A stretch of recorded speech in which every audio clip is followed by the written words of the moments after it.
You have broken up so many relationships. I know. So the thing is, it's a bit like Strictly Come Dancing. Don't go to your show if your relationship is maybe a little bit rocky.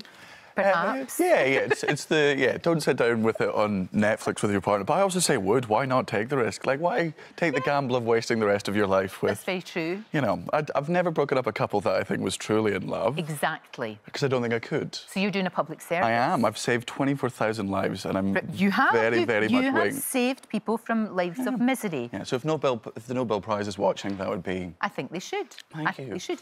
The thing about your comedy, though, it does sometimes take you to uncomfortable places, and maybe that's no bad thing.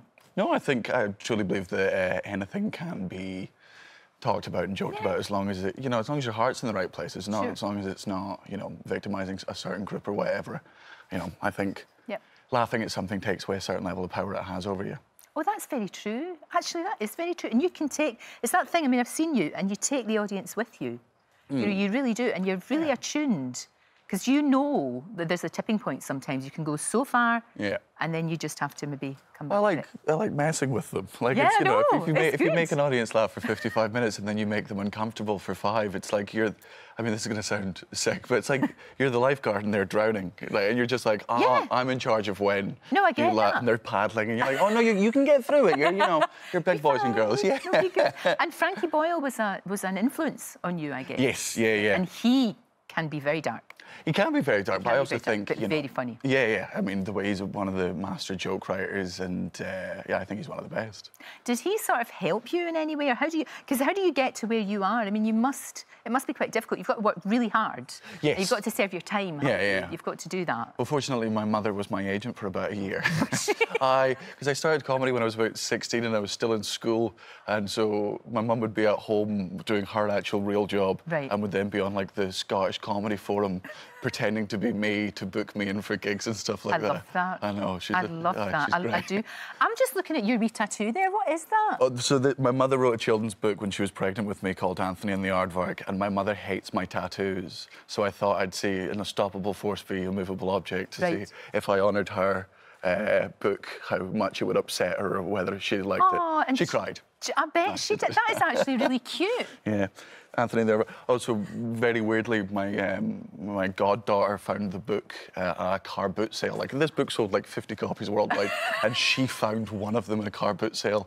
So, I've got to read it to her. So, yeah, it just means quite a lot to me. That's so cute. Yeah. Your mum's a force of nature. Oh, she's an absolute titan. She absolutely is. It's absolutely brilliant. It's great. And you are doing so well, not just in the UK, because I know that the tour's been going on since last month and goes right the way through. Yeah, until I think it's about December next year. Wow. Yeah, it's been expanded. It's very exciting. It is really exciting. But do you not get sometimes just absolutely exhausted? Or as soon as you get on that stage, is the energy just there? It just keeps you going? Yeah, I mean, it's exhausted. The reason it's exhausted isn't because of the job. I work for 90 minutes a night. A footballer. Yeah. But even then, they're running. Like, it would take a lot of audacity for me to walk off stage and be like, oh boy, 90 minutes a day. I don't know how people do 9 to 5, so I'm not doing like a real shift. It's the drinking that's tiring. Oh, right, of course. Well, there is that. Of course, the socialising afterwards. Yeah, of course. But not just doing really well here, also in America. They get you. Yeah, Conan O'Brien was very supportive of me from a very early point and just kept bringing me on his show. That's great. And it's been great. I'm as pleasantly surprised as everyone else is. I think it's brilliant. It's good. But you've worked hard. You've worked really hard at it. You really have. Now, look, you know the thing about social media, that your tweets are always there? Oh, God, yeah. Do you remember a tweet from 2011? By any chance? No, but please. No, it was about...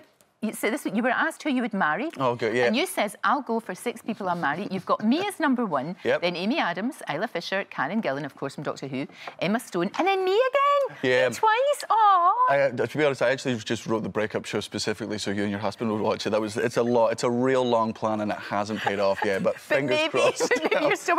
I am so flattered. It was the worst one. Well, I remember doing a Daily Record interview, and I didn't know what the difference between a national and a local newspaper was. And they just asked me. I thought it was off the record. They were like, who would you marry now that you're single? And I said, you, but I knew you were married. But I was like, but I know daughters grow up to look like their mothers, so I'd happily marry Lorraine Kelly's daughter. And the next day I got tweets from both you and your daughter, and I was like, none of you were meant to read that. That was meant to be so private. There's there we are. And just your husband rightfully staring me down. That's absolutely fair. I apologise profusely. I'm not here to... Not at all. I am completely... I think that's wonderful. I take that as a massive, massive compliment, especially from you, because you're so blinking talented. You really are. We're going to put all the tour dates, not that we need to, in the website, and obviously you're just going to be working through the whole... Yes, yeah. Any more tattoos? I've got a Calvin and Hobbes one there, Drop Dead Fred, Nikola Tesla. Oh, cool. And then I've got a big giant one. That's... Oh, the Joker. That's really cool. Wow, amazing. Can you show me the other one on your bum later? Look forward to that. It's just your name. So. Thank you, Daniel. You're gorgeous. Thank you so much.